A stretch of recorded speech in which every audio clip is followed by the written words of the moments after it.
Good morning बच्चों, have a nice day. हमारा आज का टॉपिक स्टार्ट करने जा रहे हैं इलेक्ट्रोस्टैटिक्स का नेक्स्ट टॉपिक। अपन जैसे पीछे टॉपिक्स पढ़ के आ चुके हैं, मैं वापस रिवाइज करवाती हूँ वो टॉपिक्स क्या क्या थे। फर्स्ट टॉपिक्स अपन ने चार्ज से स्टार्ट किया था, उसकी फंडामेंटल प्रॉपर्टी पढ़ी थी। फिर अपन ने पढ़ा था कूलॉम्स लॉ पढ़ा था, कूलॉम्स लॉ से अपन फोर्स निकाल सकते हैं। उसके बाद इलेक्ट्रिक फील्ड पढ़ा था, फिर अपन ने इलेक्ट्रिक फील्ड लाइंस पढ़ी थी। और आज हम पढ़ने जा रहे हैं जो इलेक्ट्रिक फील्ड निकाला था किसी पॉइंट चार्ज के थ्रू, किसी पॉइंट पे इलेक्ट्रिक फील्ड कितना होगा। आपके पास इलेक्ट्रिक फील्ड कैलकुलेट करने को बोल दे कि आपके पास एक पॉइंट चार्ज है, उसके थ्रू इलेक्ट्रिक फील्ड कैलकुलेट करो, तो आप कैसे करोगे, वो आज का हमारा टॉपिक है। हम स्टार्ट करने जा रहे हैं। तो आज की हमारी हेडिंग है electric field intensity due two point charge. आज हम पढ़ेंगे कि पॉइंट चार्ज के थ्रू जो इलेक्ट्रिक फील्ड इंटेंसिटी आती है वो कितनी होती है। तो देखो, आज का हमारा टॉपिक बहुत ही इंटरेस्टिंग टॉपिक है। अगर ये टॉपिक समझ आ गया तो इसके नेक्स्ट वाले टॉपिक भी आप इजीली समझ सकते हो। अगर ये टॉपिक समझ आ गया तो इससे आगे वाला टॉपिक भी आराम से समझ सकते हो। देखो, फिजिक्स है, आपके 12th फिजिक्स इतने अच्छे तरीके से बनाया गया है कि अगर आप स्टार्टिंग से टॉपिक्स पढ़ रहे हो तो आपको वो एकदम क्लियर समझ आएगी।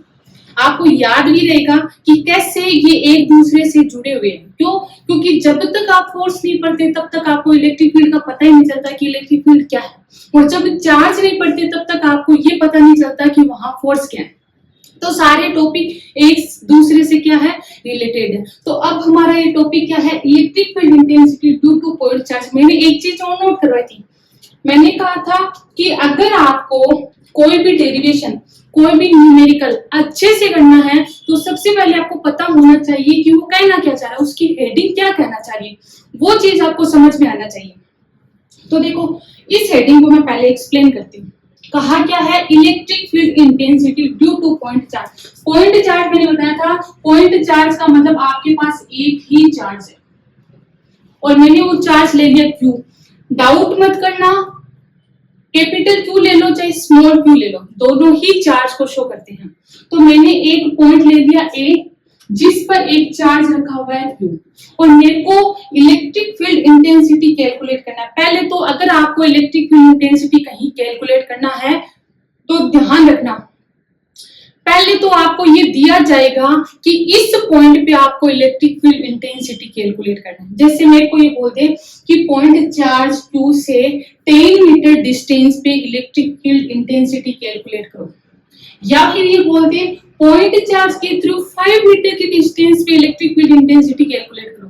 लेकिन यहाँ पे मेरे को कुछ भी नहीं दे रखा, तो मैं कंसीडर कर लेती हूँ कि एक पॉइंट चार्ज है, उसके थ्रू R डिस्टेंस पे, ये डिस्टेंस मैंने कितनी ले ली, R डिस्टेंस पे एक पॉइंट है जिस पे मेरे को इलेक्ट्रिक फील्ड इंटेंसिटी कैलकुलेट करना है, और वो पॉइंट मैंने क्या ले लिया, P।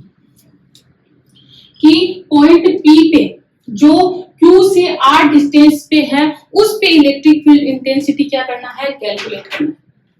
अब देखो, एक चीज और बताती हूँ आपको। सबसे पहले जो चीज पूछी गई है क्या कैलकुलेट करना है, उसका फॉर्मूला। तो वी नो दैट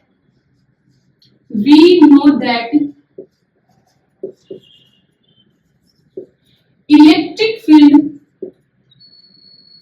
इंटेंसिटी क्या होती है, कैसे निकालते थे, E equals to F upon Q naught. कि जहां आपको इलेक्ट्रिक फील्ड इंटेंसिटी निकालना है वहां पे आपको एक टेस्ट चार्ज लेना है, और उस टेस्ट चार्ज के थ्रू कितना फोर्स एक्सपीरियंस किया गया उसके लिए आप क्या निकाल सकते हो, इलेक्ट्रिक फील्ड इंटेंसिटी। तो सबसे पहली बात आपको क्या लेना है, टेस्ट चार्ज। क्यों? क्योंकि E वाले फॉर्मूले में आपको दिख रहा है कि एक टेस्ट चार्ज। अब मैम टेस्ट चार्ज लेंगे कहाँ पे, तो ये टॉपिक जिसमें आपको इससे ये टॉपिक और इसके आगे वाले जितने भी टॉपिक है, और आपको वहां पे क्या निकालना है, इलेक्ट्रिक फील्ड इंटेंसिटी निकालना है, तो आपको एक टेस्ट चार्ज की नीड रहेगी। वो टेस्ट चार्ज लेना कहाँ है, जिस पॉइंट पर आपको इलेक्ट्रिक फील्ड इंटेंसिटी कैलकुलेट करना है उस पॉइंट के ऊपर आपको टेस्ट चार्ज कंसीडर करना है। तो मेरे को यहाँ इलेक्ट्रिक फील्ड इंटेंसिटी यहाँ कैलकुलेट करना है, तो मैं यहाँ कंसीडर कर लेती हूँ, मान लेती हूँ कि यहाँ पे टेस्ट चार्ज रखा गया है कितना, क्यू नॉट। अब इसके थ्रू इस पे लगने वाला फोर्स कैलकुलेट कर लूं, फोर्स की वैल्यू यहाँ पे रख लूं, क्यू नोट की जगह क्यू नोट है तो मेरे पास इलेक्ट्रिक फील्ड इंटेंसिटी आएगी नहीं आएगी, किसके थ्रू, पॉइंट चार्ज के थ्रू। तो देखो कैसे, इक्वेशन फर्स्ट, उसके बाद from Coulomb's law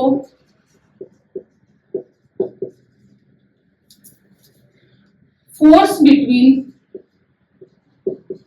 between two charges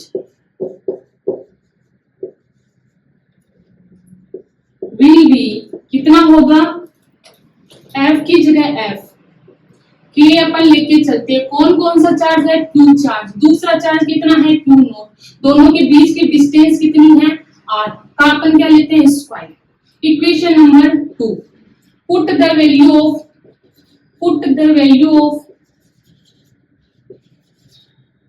equation second in equation first, तो क्या हो जाएगा, E equals to K Q naught upon R square upon Q naught, Q naught से क्यू नोट क्या हो जाएगा, कैंसिल, तो आपके पास E इक्वल्स टू क्या आ जाएगा,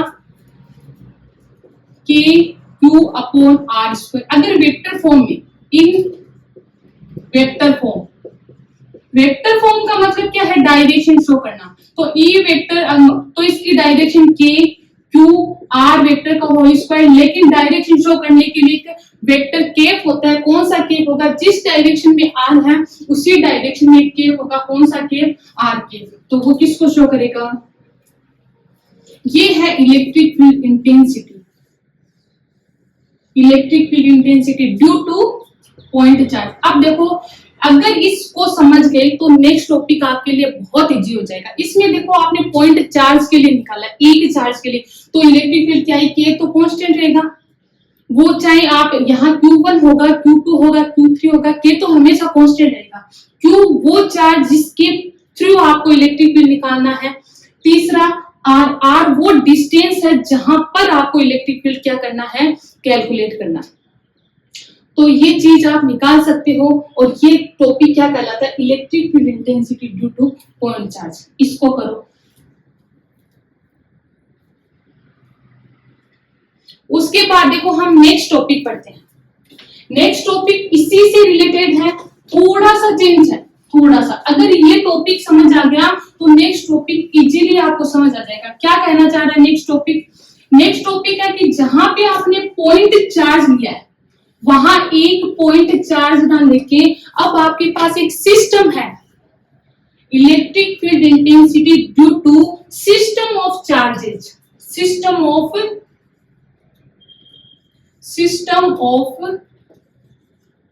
nth चार्जेज। आपके पास एक सिस्टम है जिसके अंदर nth चार्जेज है, और उसके थ्रू आपको इलेक्ट्रिक फील्ड इंटेंसिटी निकालना है। कैसे निकालोगे, आपको इलेक्ट्रिक फील्ड इंटेंसिटी कैलकुलेट करना है। क्या आपके पास एक सिस्टम ऑफ चार्जेस है, सिस्टम ऑफ इलेक्ट्रिक चार्जेस, उसके थ्रू आपको इलेक्ट्रिक फील्ड इंटेंसिटी कैलकुलेट करना है। Nine electric field intensity due to nth charges, मतलब एक ऐसा सिस्टम है जिसके अंदर टोटल कितने चार्ज है, nth चार्ज है। तो देखो अभी आपने कैलकुलेट किया था एक चार्ज का, अगर वो समझ आ गया तो ये बहुत इजीली आप क्या कर सकते हो, कैलकुलेट कर सकते हो। मैं बताती हूँ कैसे करूँ। पहले तो मैंने क्या, हेडिंग को समझना बहुत ज्यादा जरूरी है। आपके पास हेडिंग दे रखी है electric field intensity due to nth charges, तो अपन को पहले ऐसा सिस्टम बनाना पड़ेगा कि जिसके अंदर क्या हो, nth चार्जेज हो। तो मैं वो सिस्टम तैयार करती हूँ। देखो आपके पास एक सिस्टम है जिसके अंदर nth चार्जेज है, एक Q1, दूसरा Q2, तीसरा Q3, ऐसे कर करके आपके पास कितने चार्ज है, nth चार्जेस। अब देखो आपको क्या करना है। सबसे पहले आपको इलेक्ट्रिक फील्ड इंटेंसिटी निकालना है, तो आपको वो पॉइंट पता होना चाहिए जिस पे आपको इलेक्ट्रिक फील्ड इंटेंसिटी निकालना है। मैं मान के चलूं वो पॉइंट यहाँ पे है, उस पॉइंट को नाम दे दिया मैंने P, क्योंकि आपको पूछ लिया इलेक्ट्रिक फील्ड इंटेंसिटी तो वो किसी ना किसी पॉइंट पे निकाली जाएगी, और वो पॉइंट मैंने क्या कर दिया, P नाम दे दिया। अब देखो सिस्टम ऑफ चार्जेस है, तो मैं इसको पहले तो इसकी डिस्टेंस ओरिजिन से निकालू। ओरिजिन से इसकी डिस्टेंस कितनी होगी, r1 वेक्टर। दूसरा इसकी r2 वेक्टर, तीसरा इसकी r3 वेक्टर, और चौथा इसकी nth चार्जेस की rn। ये चीज तो अपन पहले भी nth चार्जेस का सिस्टम था तो करके आ रहे थे, और ये इसमें भी किया। एक चीज और बता दूं, अगर आपको इलेक्ट्रिक फील्ड का सुपरपोजिशन प्रिंसिपल पूछ ले तब भी ये टॉपिक करना है, तो आप इसको एक ये भी लिख सकते हो, super position principle of electric field. Electric field का सुपरपोजिशन प्रिंसिपल पूछ ले तब भी आपको यही टॉपिक करना है, और लगा के लिख लेना। कैसे करेंगे, मैंने कहा सबसे पहले ये पता करो कि आपको किस पॉइंट पे इलेक्ट्रिक फील्ड कैलकुलेट करना है। तो आपको एक पॉइंट दे रखा है, मैंने उस पॉइंट को यहां से डिस्टेंस, क्योंकि हर डिस्टेंस अब मेजर की जाएगी कहां से, ओरिजिन से, तो मैंने वो डिस्टेंस कितनी मान ली। पहले आपको जिस पॉइंट पे कैलकुलेट करना है वहां एक टेस्ट चार्ज रखो। तो मैंने कहा था कि आपको अगर इलेक्ट्रिक फील्ड इंटेंसिटी कहीं भी निकालनी है तो सबसे पहले वहां पे एक टेस्ट चार्ज रखो। मैंने रख दिया Q0 और उसकी डिस्टेंस निकाली, कितनी हो जाएगी, r0। अब अपन 1 बाई करके सभी चार्ज का निकालेंगे, पहले फर्स्ट चार्ज का, फिर सेकंड का, फिर थर्ड का, फिर nth का, और टोटल को ऐड कर देंगे तो अपने पास टोटल इलेक्ट्रिक फील्ड इंटेंसिटी आ जाएगी due to system of nth charges. कि आपके पास nth चार्जेस का एक सिस्टम हो तो ऐसे करके आप सबका अलग अलग इंडिविजुअल निकालो और सबको क्या कर दो, ऐड कर दो, तब आपके पास टोटल इलेक्ट्रिक फील्ड इंटेंसिटी आ जाएगी। कैसे निकालोगे, सबसे पहले फर्स्ट का निकालो।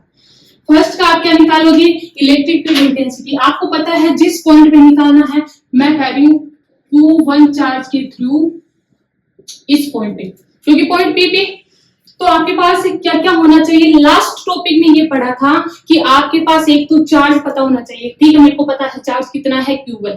दूसरी, जिस पॉइंट पे निकालना है उस चार्ज से उसकी डिस्टेंस कितनी है, मतलब ये डिस्टेंस। पीछे भी मान के चले थे ये डिस्टेंस कितनी थी, r01 वेक्टर, और अगर उस डायरेक्शन को नोट करूं तो r01 के हो। इतनी चीज आपको समझ आ गई अगर फर्स्ट वाला टॉपिक देखा तो मैं इसको क्या करूं, लिखूं। क्या होगा, electric field intensity due to charge Q1 at point P। क्या होगा, इलेक्ट्रिक फील्ड इंटेंसिटी फॉर्मूला के, कौन सा चार्ज है Q1, डिस्टेंस कितनी है r01 वेक्टर का होल स्क्वायर, और डायरेक्शन इक्वेशन नंबर फर्स्ट। दूसरा, electric field intensity due to charge Q2 at point P। कितना हो जाएगा, ये 1 का ये 2 का कितना हो जाएगा कि Q2 r02 वेक्टर का होल स्क्वायर r02। यहां से भी डिनोट कर सकते हो कौन सा है, ये वाला, क्या हो जाएगा r02 वेक्टर, और डायरेक्शन को r02 कैप। ऐसे ही 3 का ये वाला क्या हो जाएगा r03 वेक्टर। ऐसे ही nth का क्या हो जाएगा r0n वेक्टर। तो थर्ड अपन क्या लिखेंगे, electric field intensity due to charge Q3 at point P कितना हो जाएगा E3 equals to K Q3 R naught 3 का whole square R naught 3 cap. फिर लास्ट अपन निकालेंगे कौन सा चार्ज, nth चार्ज। ऐसे फोर्थ का भी निकाल सकते हो, फिफ्थ का करते करते आप कहां तक पहुंच जाओगे, nth तक। क्या हो जाएगा K Q N R 0 N vector का होल स्क्वायर R 0 N के। Equation first, second, third and fourth. Then total electric field intensity due to system of charges of nth charges at point P कितना होगा E vector equals to E1 vector plus E2 vector plus E3 vector plus dot dot dot En vector. Value put up कर दूंगी। E1 की value first equation से put up करोगे कि Q1 R01 vector का whole square R01 के, फिर K Q2 R02 vector का होल स्क्वायर R02 के, फिर K Q3 R03 वेक्टर का होल स्क्वायर R03 के, फिर K QN R0N वेक्टर का होल स्क्वायर R0N के। उसके बाद कॉमन जो सेम है वो क्या आ जाएगा, कॉमन। क्या कॉमन आएगा, K। बच गया क्या इधर Q1 R01 वेक्टर का होल स्क्वायर R01 के, फिर Q2 R02 वेक्टर का होल स्क्वायर R02 के, फिर ऐसे ही Q3 R03 वेक्टर का होल स्क्वायर R03 के, ऐसे ही QN R0N वेक्टर का होल स्क्वायर R0N के। इसको समीशन की फॉर्मेट में भी लिख सकते हो, ये भी सही है। और अगर इसको शॉर्ट फॉर्म में लिखना चाहो तो ये भी लिख सकते हो कि summation of I equals to 1 to n। कहां क्यों चेंज हो रहा है तो मैंने क्या लिख दिया, जो चेंज हो रहा है उस पे। R0 सब में सेम है लेकिन क्या चेंज हो रहा, 1 2 3, ऐसे R0I के। ये आपकी electric field intensity due to system of charges. Hope ये चीज आपको समझ आए जल्दी से। Note down.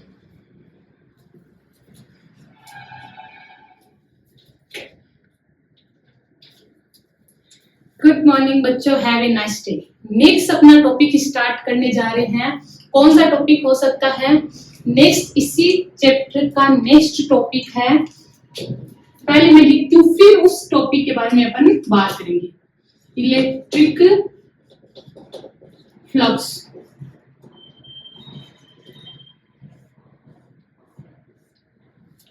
देखो ये टॉपिक मतलब इतना इंटरेस्टिंग टॉपिक है कि पहली बात तो इजी, दूसरा लाइफ में भी देखते हो बहुत ही इजी टॉपिक है। पहले तो मैं इसको समझाने की कोशिश करूंगी और मेरे को नहीं लगता कि मेरे को इसमें आपको कुछ समझाना पड़ेगा, आप एकदम क्लियरली अच्छे से इस टॉपिक को कवर कर लोगे। कैसे? सबसे पहले चलो मैं एक बात करती हूँ, एग्जांपल देती हूँ। मेरे पास ये डस्टर है, इस डस्टर का मान लो एक सरफेस है। सरफेस और एरिया एक ही चीज है।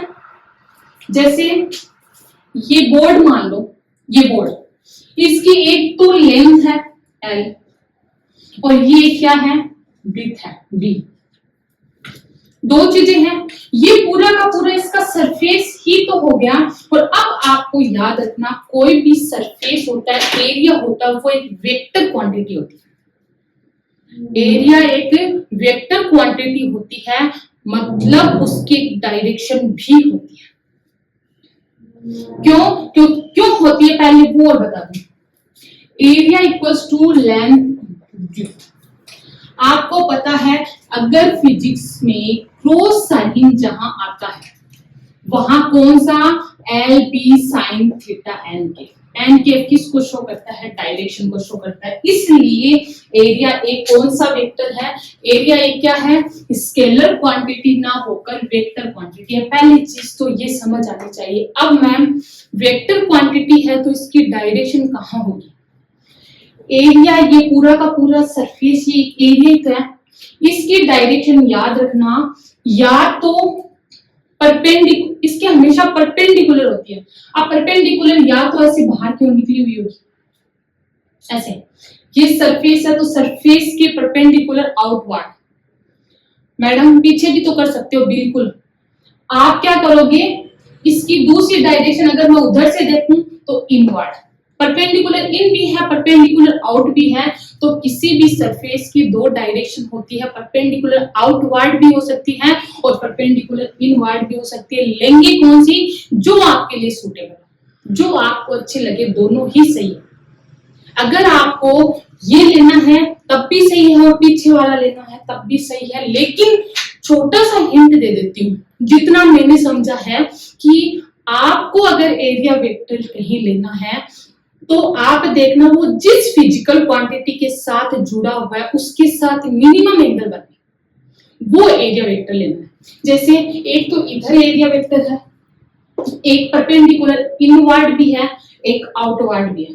अब देखो कोई भी फिजिकल क्वांटिटी, मान लो इलेक्ट्रिक फील्ड मान लो इधर जा रहा है, इलेक्ट्रिक फील्ड कैसे, ये वाला इलेक्ट्रिक फील्ड ये मान लो ऐसे जा रहा है, इलेक्ट्रिक फील्ड लाइंस, अब दोनों के बीच 90 का एंगल है, ये आगे वाले के साथ भी 90 एंगल बना रहा है और पीछे वाला जो इनवर्ड है उसके साथ भी 90 एंगल बना रहा है, तब तक तो सही, आप कुछ भी ले सकते हो।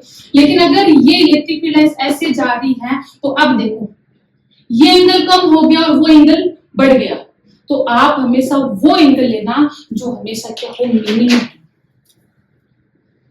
कौन सा एंगल लोगे, मतलब कौन सी डायरेक्शन लोगे उस टाइम, मिनिमम एंगल बनाते हैं। मिनिमम का मतलब अब आप समझ जाना, आगे वाले लोग या पीछे वाले, वो मैं आपको जैसे डेरिवेशन जैसे इस टॉपिक के बारे में बताऊंगी और ज्यादा क्लियर हो जाएगा। पहले आपको ये समझना है कि एक सरफेस होता है, उसका एक सरफेस वेक्टर होता है, वो हमेशा सरफेस के परपेंडिकुलर होता है। कौन सी डायरेक्शन में, सरफेस के परपेंडिकुलर आउटवर्ड भी हो सकता है और सरफेस के परपेंडिकुलर इनवर्ड भी हो सकता है। हो इतनी चीज आपको अच्छे से क्लियर होगी। अब इसको अच्छे से समझते हैं, मैं एक एग्जांपल देना चाहती हूँ। इस बोर्ड को ना लेके मैं एक डस्ट ले रही हूँ, ये मान के चलती हूँ इसका एक सर्वी, इसकी ये लेंथ और ये क्या है, ये मान के चलती हूँ। एक एरिया ही तो है इसका और इससे कुछ चीज पास करवानी है, किसी भी सरफेस से परपेंडिकुलर जानी चाहिए। पहली बात है परपेंडिकुलर, अगर मेरे को ये इससे पास करवाना है तो मैं ऐसे ही करवाऊंगी, ऐसे इसके अंदर से होके जाएगी। अगर ये सरफेस ऐसे रखी हुई है तो इसके अंदर से जाएगी नहीं जाएगी। और अगर पहली बात मैं इनको ये पूछूं इसका सरफेस एरिया है, उसका एरिया वेक्टर कहाँ होगा, सरफेस एरिया वेक्टर या तो परपेंडिकुलर इधर होगा या परपेंडिकुलर इधर होगा, दो ही जगह हो सकता है क्योंकि ये सरफेस है। ठीक है, सबसे पहले अगर इससे ये लाइन पास हो रही है ऐसे, सरफेस से जो लाइन पास हो रही है, ये लाइन ऐसी वैसी लाइन नहीं है, ये मेरे हाथ में इलेक्ट्रिक फील्ड लाइंस है। फ्लक्स को डिस्क्राइब कर रही हूँ, जो मेरे हाथ में 3 लाइंस है वो कुछ ऐसी लाइन नहीं है, मैम ने मार्कर नहीं पकड़ रखा। अभी आप अपनी आंखों से वो देखो जो मैम समझाना चाह रही है, ये तीनों के तीनों इलेक्ट्रिक फील्ड लाइंस है और ये इसका ये कोई सरफेस है और इस सरफेस के परपेंडिकुलर क्या हो रही है, पास हो रही है, जा रही perpendicular.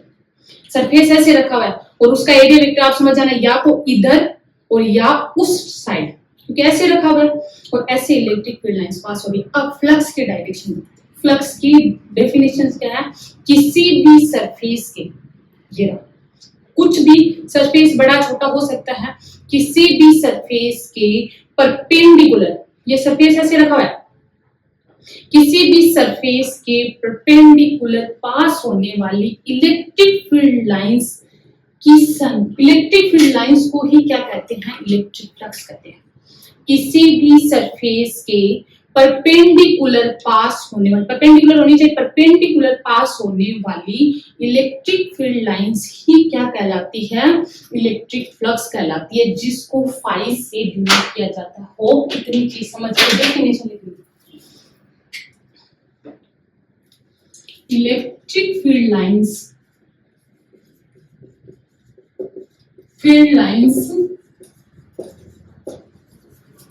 passing through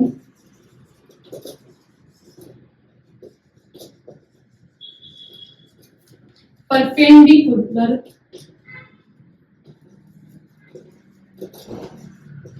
surface is called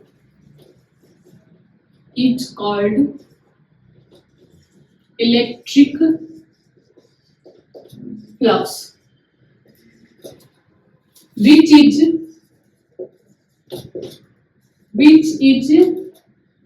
denoted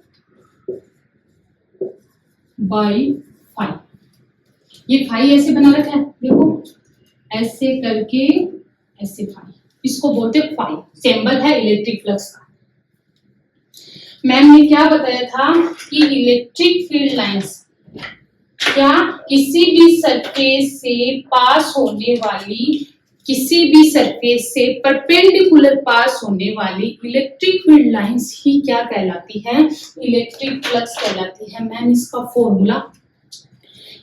formula मैं आपको पहले ड्राइव करना बताऊंगी, ये कैसे आया, क्यों डिपेंड करता है, उसके बाद यहाँ बोर्ड पे अपन क्या करेंगे, इसका फॉर्मूला लिखेंगे। ठीक है, अब देखो इलेक्ट्रिक फ्लक्स किस पे डिपेंड करेगा? फाई। पहले यहां दो चीज से तो पता चल गया, एक तो सरफेस, फ्लक्स कब बढ़ सकता है? अगर मेरे पास इतना सा सरफेस है, ये सरफेस ही तो एरिया, अगर मैं इस एरिया को बढ़ा दूं, बढ़ाने का मतलब क्या है, अगर मैं इस एरिया की जगह ये एरिया ले लूं, तो पहले बताओ इससे ज्यादा पास कर सकते हो या फिर इससे ज्यादा पास कर सकते हो?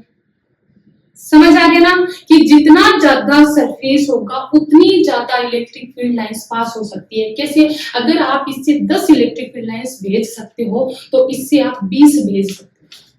इससे परपेंडिकुलर अगर 10 पास हो सकती है तो इससे परपेंडिकुलर 20 पास हो सकती है। तो आप क्या कहोगे कि जितना ज्यादा सरफेस होगा उतना ही ज्यादा क्या होगा, इलेक्ट्रिक फील्ड लाइंस पास होगी। तो यहां से एक चीज लिख सकती हूँ मैम, जो आपका फ्लक्स है वो प्रोपोर्शनल होता है एरिया की। एरिया जितना ज्यादा होगा उतना ही ज्यादा क्या होगा, फ्लक्स। ठीक है, दूसरी बात, अगर आपके पास एरिया है, पहले उससे कितनी इलेक्ट्रिक फील्ड लाइंस पास हो रही थी? 3। अगर मैं इससे 3 की जगह परपेंडिकुलर कितनी पास करवा दूं? अगर मैं 3 की जगह कितनी, 4, ये मान लो कितनी लेंगे एक बार, मेरे हाथ में नहीं आएंगे। ये इलेक्ट्रिक फील्ड लाइंस परपेंडिकुलर पास हो रही है, पहले 3 हो रही थी, अब 3 की जगह मैंने कितनी कर दी, 7 इलेक्ट्रिक फील्ड लाइंस पास हो रही है। तो फ्लक्स बढ़ेगा या घटेगा? नॉर्मल सी बात, डेफिनेशन क्या कह रही है, जितनी फील्ड लाइंस पास होगी इलेक्ट्रिक फ्लक्स वही होगा। तो अगर आपकी इलेक्ट्रिक फील्ड लाइंस बढ़ रही है, इसका मतलब आप फ्लक्स भी बढ़ रही है। और इलेक्ट्रिक फील्ड लाइंस को किससे शो किया जाता है? इलेक्ट्रिक फील्ड लाइंस मतलब इलेक्ट्रिक फील्ड को शो करने वाले लाइंस। इसलिए आप ये कह सकते हो मैडम ये एक ई पर भी डिपेंड करता है। ये किस पे डिपेंड करता है? ई पे भी डिपेंड करता है। ठीक है, तीसरी चीज क्या हो सकती है? सब कुछ था मेरे पास फिर भी अधूरा था। कैसे? मेरे पास इलेक्ट्रिक फील्ड लाइंस भी 5 है, मतलब 5 to 6 ले लो, मेरे पास इलेक्ट्रिक फील्ड लाइंस भी 6 है, मेरे पास सरफेस भी बड़ा है, फिर भी ये सारी की सारी पास नहीं कर सकती। कौन सी कंडीशन हो सकती है? क्यों? क्योंकि डेफिनेशन कहती है परपेंडिकुलर पास होना चाहिए। अगर मैं इसको थोड़ा टिल कर दूं, अब मैं परपेंडिकुलर, देखो इसको मैं थोड़ा सा ऐसे कर दूं, चलो ऐसे करो, पहले ऐसे था परपेंडिकुलर पास, अब ये कैसे हो गया, ऐसे ऐसे हो गया। इलेक्ट्रिक फील्ड लाइंस ऐसे जा रही थी तो कुछ तो इससे पास होके चली जाएगी, इसके टिल्ट होने के कारण कुछ सीधी निकल जाएगी, इससे पास नहीं होगी। मैंने क्या किया था, इलेक्ट्रिक देखो ये ऐसे सरफेस है तो इसका एरिया वेक्टर परपेंडिकुलर इधर हो सकता है और परपेंडिकुलर इधर हो सकता है। अगर मैं उस एरिया वेक्टर को थोड़ा सा, देखो इसको यहाँ पे थोड़ा सा मैं समझाने की, ऐसे एरिया वेक्टर है, उधर भी लेना है एक बार, अगर इसको थोड़ा सा ऐसे झुका दो, सरफेस परपेंडिकुलर आ क्या, नहीं, अपने को परपेंडिकुलर, अब बताओ परपेंडिकुलर कितनी जाएगी, सारी ये सरफेस के ऐसे टिल होने के कारण कुछ इलेक्ट्रिक फील्ड लाइंस तो चली जाएगी, लेकिन कुछ इलेक्ट्रिक फील्ड लाइंस होते हुए भी वो कहाँ निकल जाएगी, बाहर निकल जाएगी। तो आप ये भी कह सकते हो इलेक्ट्रिक फील्ड लाइंस है वो एंगल पे भी डिपेंड करती है कि सरफेस कैसे रखा हुआ है। थीटा, अब बोलोगे मैम साइन थीटा होगा या कोस थीटा, थीटा तो दो होता है, साइन भी पढ़ा है कोस भी पढ़ा है, तो इसका भी आपको एग्जाम्पल से ही समझाऊंगी कैसे। आपके पास ये सरफेस का, इसका एरिया वेक्टर कहाँ हो सकता है, एक इधर और एक उधर। मैं एक ही शो कर रही हूँ, एक बार दोनों में से कोई भी यूज कर सकते हो, मैं चलो इधर वाला शो कर रही हूँ ताकि मेरे थोड़ा सा इजी हो जाए ये एरिया वेक्टर। चलो मैं छोटा वाला ले लेती हूँ ताकि मेरे को पकड़ने में इजी हो। ऐसे एरिया वेक्टर है इसका, ठीक है, एरिया वेक्टर, ये सरफेस का एरिया वेक्टर। ये इलेक्ट्रिक फील्ड लाइंस पास हो रही है ऐसे, अगर ये ऐसे रखा हुआ है एरिया वेक्टर ऐसे, अब देखो सरफेस के परपेंडिकुलर एरिया वेक्टर ऐसे रखा हुआ है, तो इससे अगर कोई भी इलेक्ट्रिक फील्ड लाइंस जा रही है तो वो पास होगी नहीं होगी। अगर उससे मैं 5 अगर पास कर रही हूँ, ये 4 मान लो, ये 4 मैं पास कर रही हूँ तो चारों की चारों पास होगी, क्योंकि अभी ये ऐसे रखा हुआ है। ध्यान से समझ लेना इसको।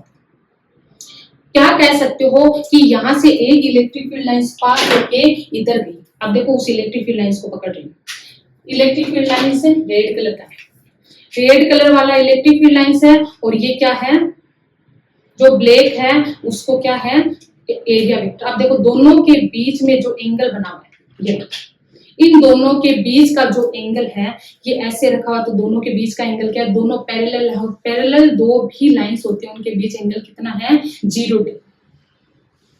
0 डिग्री है या नहीं है, तो आप कह सकते हो जब आपका सरफेस ऐसे रखा हुआ, जब आपका सरफेस ऐसे रखा हुआ हो, या फिर दूसरी कंडीशन जब आपका एरिया वेक्टर और सरफेस और इलेक्ट्रिक फील्ड लाइंस के बीच में एंगल 0 डिग्री हो, तब मैक्सिमम इलेक्ट्रिक फील्ड लाइंस पास हो सकती नहीं हो सकती। इनके बीच में एंगल क्या, इनके बीच में अगर एंगल 0, इसका मतलब ये एकदम परपेंडिकुलर रखा हुआ, इसके पास में जो भी इलेक्ट्रिक फील्ड लाइंस आएगी वो सीधी क्या हो जाएगी, निकल जाएगी। तो आप कह सकते हो जब एंगल 0 डिग्री हो तब मैक्सिमम इलेक्ट्रिक फील्ड लाइंस पास होगी। अब एंगल बढ़ा दूं, कैसे, देखो चेंज करके और देखो, अगर मैं इस एंगल को 90 कर दूं, ये ऐसे था, इलेक्ट्रिक फील्ड लाइंस तो ऐसे ही जाएगी, ये अपनी जगह से जा रही है, लेकिन अगर मैं इसको ऐसे कर दूं, एरिया वेक्टर कहां चला गया, नीचे, इलेक्ट्रिक फील्ड लाइंस कोई भी पास हुई क्या इससे, नहीं हुई, वो सीधी निकल गई। ऐसे था तब तो इलेक्ट्रिक फील्ड लाइंस पास हो रही थी, लेकिन एरिया वेक्टर इसको घुमा के ऐसे कर दिया, मतलब एरिया वेक्टर नीचे और इलेक्ट्रिक फील्ड लाइंस ऐसे, कोई भी इसके अंदर से पास हुई नहीं हुई। तो आप कह सकते हो एरिया वेक्टर और इलेक्ट्रिक फील्ड लाइंस के बीच में अगर 90 एंगल हो तो इसका मतलब वहां से कोई भी इलेक्ट्रिक फील्ड लाइंस पास नहीं हो रही है। और इसी से आप पता लगा सकते हो मैक्सिमम कब होगा, जब थीटा क्या होगा 0, और मिनिमम कब होगा, जब थीटा क्या होगा 90। तो थीटा 0 की वैल्यू मैक्सिमम, मतलब ऐसा अपन को लेना है जिसमें थीटा 0 रखते ही मैक्सिमम वैल्यू आए, तो आप कहोगे cos 0 का मान 1 होता है और cos 90 का मान 0 होता है। और आपको भी पता है जब 90 था तब वैल्यू कितनी आ रही थी, 0, मतलब मिनिमम आ रही थी, मिनिमम का मतलब 0, और जब थीटा क्या था 0 था तब मैक्सिमम आ रही थी। तो आप यहाँ क्या लिखोगे कि जो आपका थीटा होगा वो कौन सा थीटा लेना आपको, मैम थीटा हमें लेना है कोस थीटा। हो इतनी चीज समझ आ गई, 1 2 3। आपको पता होना चाहिए थीटा किस के, कोस थीटा किस के बीच का एंगल है, ई और ए के बीच में। जो एंगल थीटा है ना ये वाला ये किस के बीच में एंगल है, ई और ए। चलो मैं उसके बाद from equation first second third, from equation first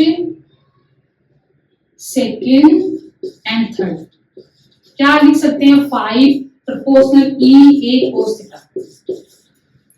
अच्छा, चाहे इसको फर्स्ट दे दो चाहे इसको आप ऐसे लिख सकते हो, आपको पता होना चाहिए किस किस के बीच में एंगल है, ई और ए के बीच का एंगल। प्रोपोर्शनल का साइन लेता हूं तो एक कांस्टेंट होता है के, अपनी सुविधा के लिए के की वैल्यू क्या लिख दी, लेट अस कंसीडर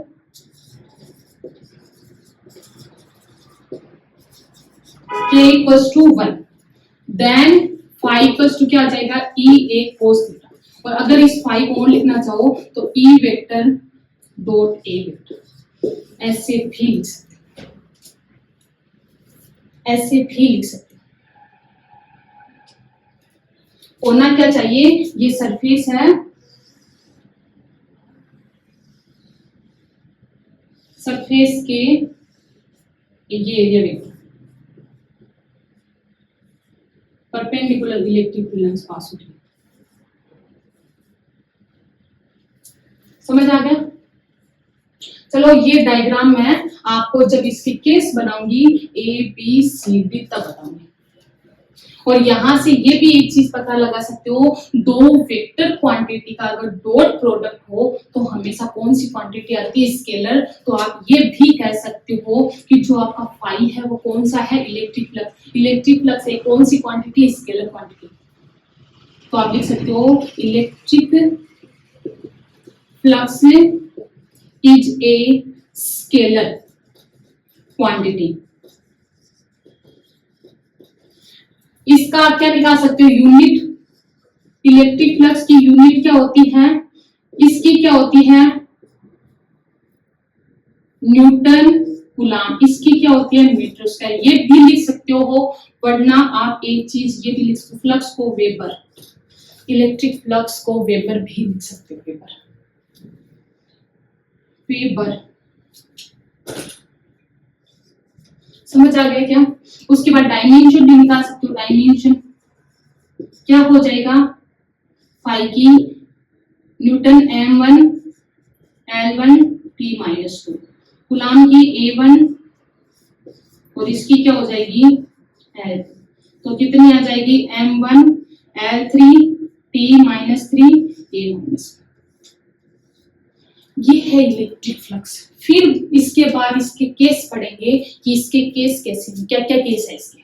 होप इतनी चीज समझ आ गई। नेक्स्ट इसके 1 बाय 1 करके केस पढ़ते हैं। रब करूं,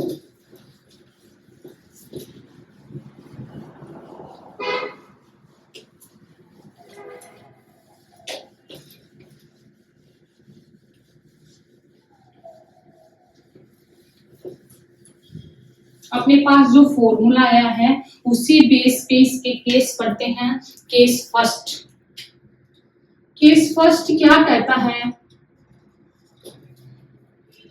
कि if theta equals to 0 degree, theta किस किस के बीच में एंगल था, ई और ए के बीच में, अगर वो 0 का मतलब आपका सरफेस ऐसे रखा हुआ है, ये ए वेक्टर और ऐसे ही इलेक्ट्रिक फील्ड लाइंस। चलो मैं इलेक्ट्रिक फील्ड लाइंस को थोड़ा सा अलग कलर से डिनोट कर दूं ताकि आपके समझ आ जाए कि आपकी इलेक्ट्रिक फील्ड लाइंस के बीच में और इसके बीच में जो एंगल है वो कितना है, 0 डिग्री। यही कंडीशन हो सकती है, तब आपका फाई कितना होगा, phi equals to E vector dot A vector. पढ़ लिया, E A cos theta, theta की वैल्यू 0, तब फाई इक्वल्स टू ई। ये केस फर्स्ट। सेकेंड केस क्या है, जब इनके बीच में एंगल कितना हो, 90 डिग्री। तो आप क्या लिख सकते हो कि आपका जो सरफेस ऐसे था वो सरफेस अब कैसे है, ऐसे। मतलब ये एंगल किधर है, ये क्या है, ए वेक्टर, एक तो ऊपर है और ऐसे भी है, दो हो सकते हैं ना, मैं इसको डैश जैसे। और इलेक्ट्रिक फील्ड लाइंस कैसे पास हो रही है, ऐसे। क्या कोई भी जाएगी क्या इसके अंदर से, नहीं जाएगी, ऊपर से सीधी निकल जाएगी, एंटर नहीं करेगी। तब क्या होगा, इनके बीच ये ई वेक्टर, दोनों के बीच में थीटा इक्वल्स टू क्या है 90 डिग्री। तब क्या हो जाएगा, phi equals to E A cos 90। E A cos 90 की वैल्यू कितनी होती है, 0, तो क्या हो जाएगा, फ्लक्स 0। ऐसे ही 180 की भी निकाल सकते हो, क्योंकि थीटा 180 इक्वल्स टू कितना होता है, cos 180 इक्वल्स टू -1, तो फाई बराबर क्या हो जाएगा, माइनस के। ये कर सकते हो। उसके बाद एक चीज चलो छोटी सी और एक्सप्लेन कर देती हूँ। ये तो था आपका पूरा पार्ट। अगर आपको पूछ ले कोई सरफेस है, इसके स्मॉल एरिया, इससे पास होने वाला electric flux, electric field line इधर भी जा रही है, इससे पास होने वाला, तो फ्लक्स भी क्या होगा, फ्लक्स भी इस एरिया, एरिया कितना है, डी।